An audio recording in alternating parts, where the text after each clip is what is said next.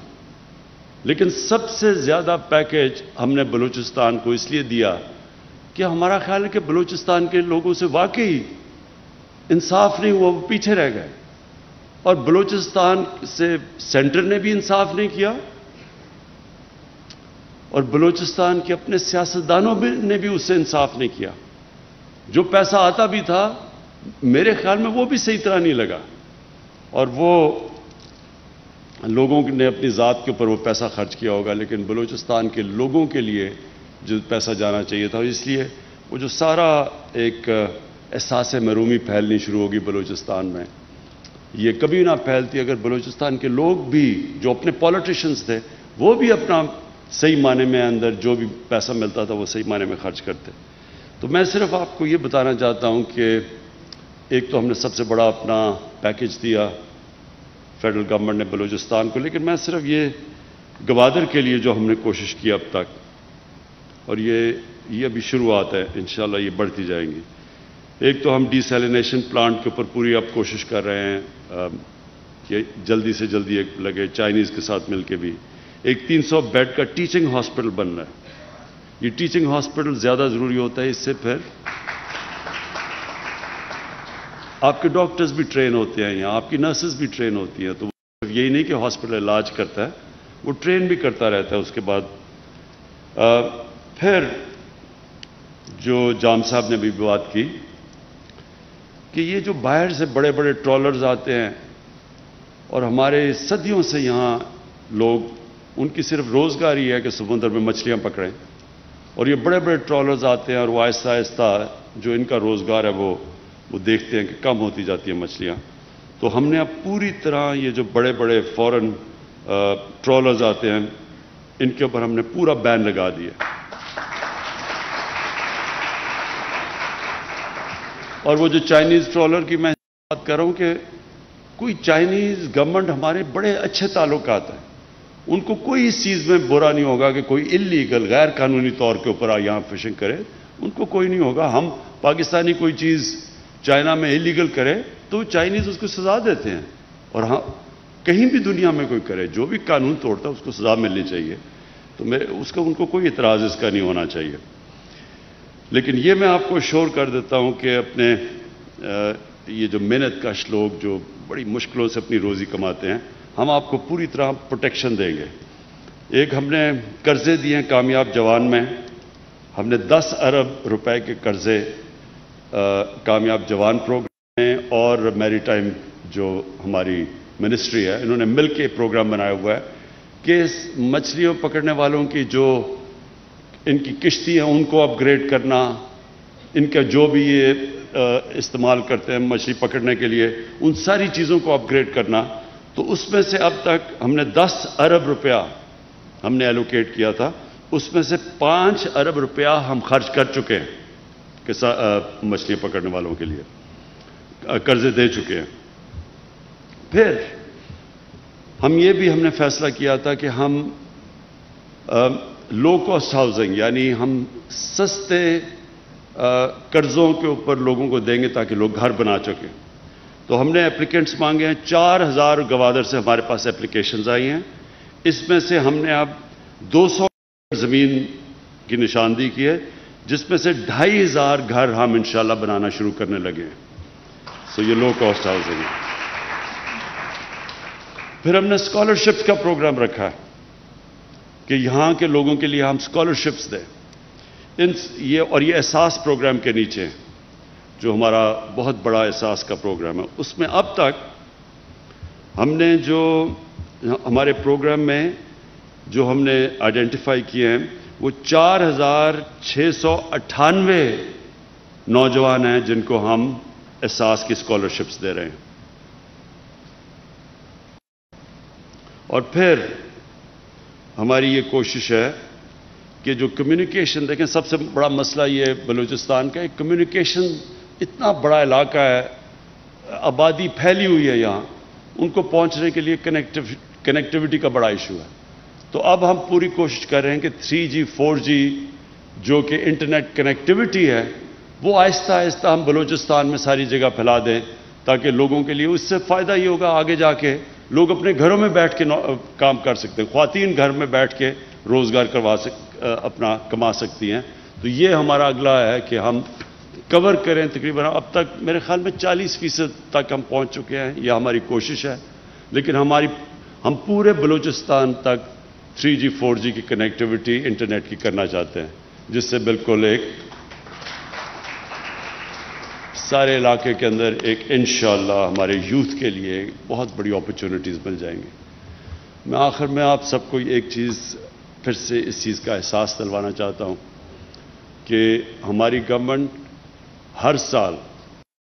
ہمارا انشاءاللہ ہماری اکانومی جیسے جیسے اٹھ رہی ہے، ہماری آمدنی جیسے جیسے بڑھ رہی ہے، ہم بلوچستان کے لیے، میں جام صاحب آپ کو بھی اشور کرتا ہوں کہ ہم بلوچستان کے لیے ہر سال اپنی کنٹریبیوشن بڑھاتے جائیں گے. اور اس لیے بڑھاتے جائیں گے کہ ہم یہ سمجھتے ہیں کہ پاکستان کے لیے یہ ضروری ہے کہ بلوچستان سے جو احساس محرومی ہے، جو پیچھے رہ گئی ہے، جو باقی ملک آگے چلا گیا اور جو بلوچستان پیچھے رہ گیا ہے، انشاءاللہ ہم پورا زور لگائیں گے، ہم بھی آپ کے لیے کریں گے. اور دوسرا یہ جو سی پیک ہے، یہ اصل میں سب سے زیادہ فائدہ سی پیک کا بلوچستان کو ہے. آپ دیکھتے رہیں گے کہ جیسے جیسے یہاں ڈیولپمنٹ ہوتی جائے گی، جیسے جیسے یہاں انویسٹمنٹ ہوتی جائے گی، انڈسٹری آئے گی یہاں،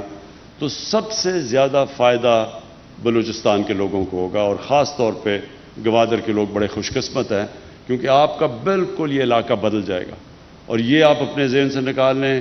کہ اب یہ ہوگی ڈیولپمنٹ تو یہاں کے لوگوں کو کوئی پوچھے گا نہیں. کیونکہ یہ لوگ ہمیں کہتے ہیں سوئی گیس جب نکلی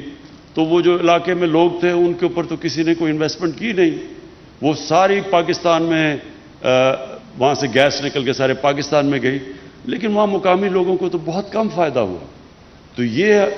اب جو تاریخ سے ہم نے یہ جو اس ناانصافی سے چیز سیکھی کہ آگے سے یہ ابھی کبھی نہیں ہوگا. سب سے پہلے ہم یہ انشور کریں گے کہ مقامی لوگوں کو پوری طرح فائدہ ہو. بہت بہت شکریہ.